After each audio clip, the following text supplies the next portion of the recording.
You're looking for a gaming machine that you can actually live with, something that fits on a desk without turning the room into a server farm, that boots fast, runs the latest titles at a decent frame rate, and doesn't feel like you're throwing money at a fancy spec sheet that looks good on paper but falls apart in everyday use.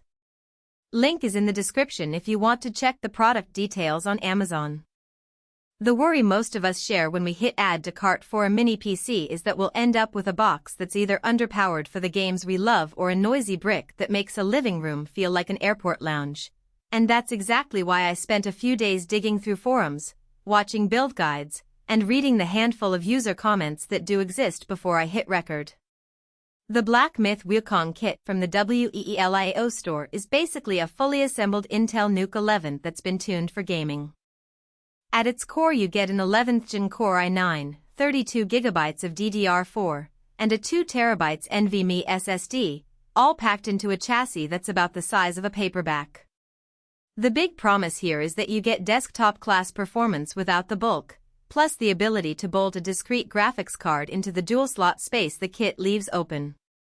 That sounds perfect on paper, but the real question is whether it delivers a smooth, usable experience once you plug it into your TV or monitor and fire up something like Elden Ring or Cyberpunk 2077. First, let's talk about the day-to-day setup. Because this is a NUC-style board, you'll find the power connector, a single HDMI 2.0B port, and a handful of USB-C and USB 3.1 ports on the back. There are also 2 Thunderbolt 4 slots, which is a nice surprise for a gaming rig if you ever need to attach an external eGPU or a fast storage dock. The bandwidth is there. The kit comes with a 650W power brick, which is more than enough for the i9 and a mid-range GPU like an RTX 3060 Ti, but you'll need to buy that card separately.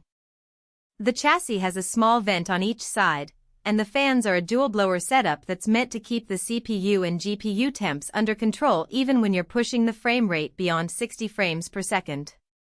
In real-world use, I've seen the system handle Assassin's Creed Valhalla at 1080p with ultra settings, staying mostly in the 50 to 60 frames per second range, and Valorant comfortably tops 150 frames per second when you dial the graphics down a notch.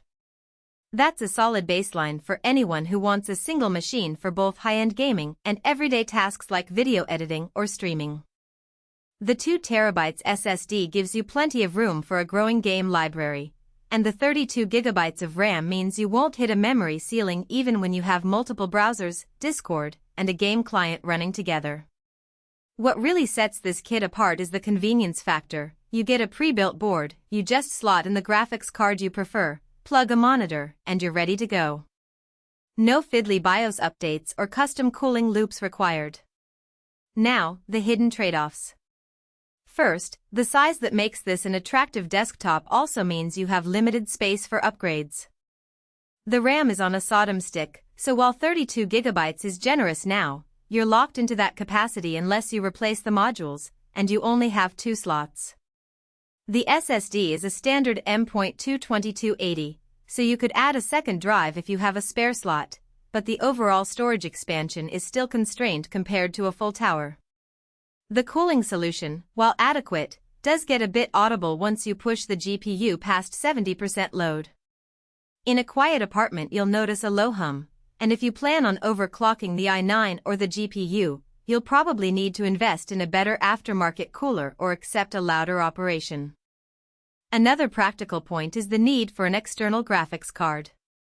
The kit's discrete graphics support is a dual-slot opening, but you still have to buy the GPU and, in many cases, a compatible PCIe riser or bracket to fit it snugly into the narrow chassis. That adds cost and a bit of a DIY step, which defeats the plug-and-play vibe for folks who want a completely hands-off experience. If you're comfortable opening a small case and snapping in a card, you'll reap the performance benefits. If not, you might feel stuck with integrated graphics that, while decent for older titles, won't satisfy modern AAA demands. Who should buy this? If you're a gamer who lives in a small apartment, a dorm, or a home office where desk real estate is at a premium, and you still want to run the latest games without a bulky tower, this NUC kit hits the sweet spot. It also works well for streamers who need a powerful CPU for encoding and a dedicated GPU for gaming, because you can keep the whole setup on a single compact unit and still have spare ports for capture cards or external drives. Professionals.